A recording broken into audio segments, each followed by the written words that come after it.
छत्तीसगढ़ में इन दिनों एनएसए यानी कि राष्ट्रीय सुरक्षा कानून को लेकर के बवाल क्यों मचा हुआ है?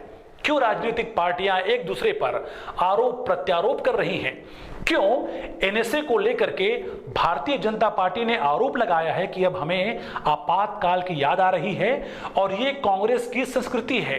क्यों छत्तीसगढ़ के मुख्यमंत्री भूपेश बघेल ने कहा है कि अगर आप भारतीय जनता पार्टी के विरोध में कोई बयान देते हैं तो आप धर्म विरोधी कहलाते हैं? इन सभी बातों पर नजर इस विश्लेषण पर। प्रणाम, मैं हूं आपके साथ योगेश मिश्रा। छत्तीसगढ़ में इन दिनों एनएसए यानी कि राष्ट्रीय सुरक्षा कानून को लेकर चर्चा तेज है। इस मामले को लेकर के भारतीय जनता पार्टी सीधे तौर पर प्रदेश की कांग्रेस सरकार पर पूरी तरह से हमलावर है। भारतीय जनता पार्टी के नेताओं का आरोप है कि यह कांग्रेस की संस्कृति है और यह कानून और यह आदेश आपातकाल की याद दिला रहा है। दरअसल छत्तीसगढ़ में इन दिनों गृह विभाग ने राष्ट्रीय सुरक्षा कानून से जुड़े हुए एक आदेश को जारी कर दिया है, जिसके बाद भारतीय जनता पार्टी में पूरी तरह से इस मामले को लेकर के प्रदेश सरकार पर निशाना साधने की दौड़ सी मच चुकी है। भारतीय जनता पार्टी सरकार में मंत्री रहे और वर्तमान में भारतीय जनता पार्टी के वरिष्ठ विधायक बृजमोहन अग्रवाल ने इस आदेश को लेकर के, इस कानून को लेकर के सीधे तौर पर प्रदेश की कांग्रेस सरकार पर हमला बोला है। क्या कहा है भारतीय जनता पार्टी के वरिष्ठ विधायक और पूर्ववर्ती भाजपा सरकार में मंत्री रहे बृजमोहन अग्रवाल ने, पहले उनके बाइट में आपको सुनाते हैं।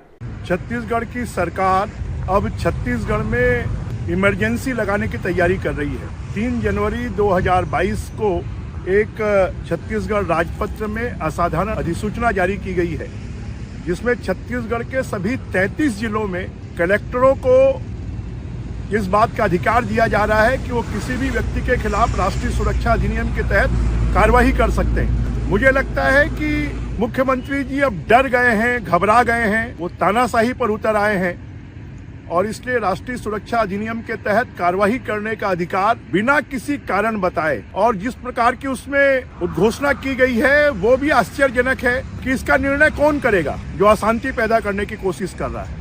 इसका निर्णय कौन करेगा कि राज्य सरकार को असुरक्षित करने की कोशिश की जा रही है। और ये पूरी तरह 1977 की 1975 की याद दिलाता है, जब इस देश में इंदिरा गांधी जी ने इमरजेंसी लगाई थी। अब छत्तीसगढ़ में भूपेश बघेल जी इमरजेंसी थोपने का काम कर रहे हैं और ये बहुत दुर्भाग्यजनक है। छत्तीसगढ़ की जनता इसको किसी भी प्रकार से स्वीकार नहीं करेगी। तो आपने सुना बृजमोहन अग्रवाल, जो भारतीय जनता पार्टी के वरिष्ठ विधायक हैं, उन्होंने यहां तक कह दिया है कि ये कांग्रेस पार्टी की संस्कृति है और हमें ये आपातकाल की याद दिला रही है। वहीं अगर छत्तीसगढ़ में सरकार के पक्ष यानी कि मुख्यमंत्री भूपेश बघेल के बयान की बात करें तो इस मामले को लेकर के मुख्यमंत्री भूपेश बघेल ने कहा है कि समय समय पर कानून बनते रहते हैं और कानूनों में बदलाव होते रहते हैं। ऐसे में उन्होंने भारतीय जनता पार्टी पर आरोप लगाया है कि अगर आप भारतीय जनता पार्टी के विरुद्ध कुछ करते हैं तो आपको धर्म विरोधी कह दिया जाता है। मुख्यमंत्री भूपेश बघेल ने आज ही प्रदेश की राजधानी रायपुर में बृजमोहन अग्रवाल के बयान को लेकर के अपनी टिप्पणी की है। क्या कहा है मुख्यमंत्री भूपेश बघेल ने इस मामले को लेकर के, आपको सुनाते हैं। घटना के बाद ऐसे निर्णय सरकार ले रही है। समय समय पे निर्णय लेना पड़ता है और जिस प्रकार से घटनाएं इस प्रकार से बढ़ी है और लोग जिस प्रकार से रिएक्ट किए हैं, तो कानून व्यवस्था बनाने के लिए अलग अलग धाराओं का अलग अलग समय प्रयोग किया जाता है। पूरे देश में लगा हुआ है, कोई बोल पाता है क्या?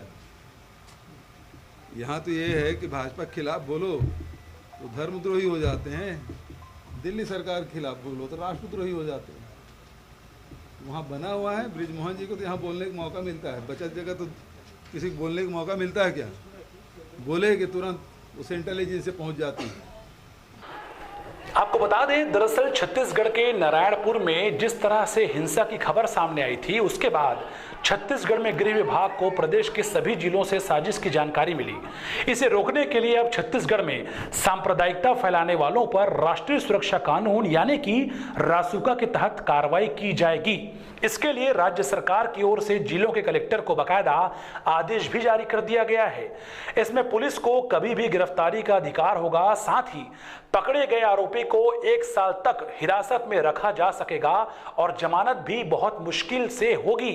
वहीं इस मामले में भारतीय जनता पार्टी ने सवाल तो खड़ा किया है, लेकिन कांग्रेस ने भी भाजपा के बयान पर काउंटर अटैक किया है और भारतीय जनता पार्टी की टिप्पणी को लेकर अपनी टिप्पणी कर दी है।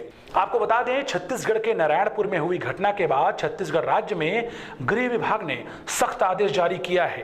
राज्य में गृह विभाग की ओर से 3 जनवरी को जारी अधिसूचना के अनुसार राज्य सरकार के पास ऐसी रिपोर्ट है कि कतिपय तत्व सांप्रदायिक मेल मिलाप को संकट में डालकर लोक व्यवस्था को भंग कर सकते हैं, जिसको लेकर के रासुका के तहत कार्रवाई होनी चाहिए।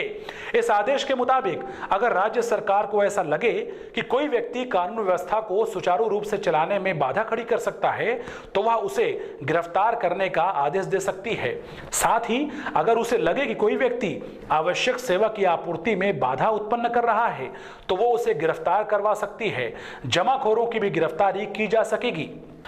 23 सितंबर 1980 को अमल में आए राष्ट्रीय सुरक्षा कानून को सबसे खतरनाक कानून कहा जाता है। इसकी मुख्य वजह यह है कि आपको इससे बचने के लिए किसी भी तरह से वकील रखने या अपनी पैरवी करने का अधिकार नहीं रहता है। आपको भारतीय संविधान ने अधिकार तो दिया है, साथ ही सीआरपीसी में भी प्रोविजन है, लेकिन अगर आप पर राष्ट्रीय सुरक्षा कानून के तहत कार्रवाई होती है तो आप अपनी बात किसी वकील के माध्यम से नहीं कह सकते। आपसे यह अधिकार पूरी तरह से छीन लिया जाता है। इसीलिए राष्ट्रीय सुरक्षा कानून को सबसे खतरनाक कानून यानी कि सबसे सख्त कानून माना गया है। वहीं अगर किसी व्यक्ति पर राष्ट्रीय सुरक्षा कानून के तहत कार्रवाई होती है तो उसे क्या क्या सजा मिलती है वो हम आपको बताते हैं। इस कानून के तहत किसी व्यक्ति को 3 महीने तक हिरासत में रखा जा सकता है। इस अवधि को 3-3 महीने करके 12 महीने तक यानी कि 1 साल तक बढ़ाया जा सकता है। साथ ही संदिग्ध व्यक्ति को हिरासत में रखने के लिए आरोप तय करने की जरूरत नहीं है। इसके साथ ही अगर जिस व्यक्ति पर इस कानून के तहत कार्रवाई होती है तो उस व्यक्ति को या फिर और किसी व्यक्ति को आरटीआई के तहत स्पष्टीकरण देने को लेकर कोई अधिकार भी सरकार के पास नहीं रहता। यानी कि अगर सरकार चाहे तो आरटीआई के तहत गिरफ्तार व्यक्ति के विषय में कारणों को लेकर जवाब नहीं दे सकती, यानी कि सरकार बाध्य नहीं होगी। साथ ही हिरासत में लिया गया व्यक्ति सिर्फ और सिर्फ हाई कोर्ट की एडवाइजरी बोर्ड के सामने अपील कर सकता है।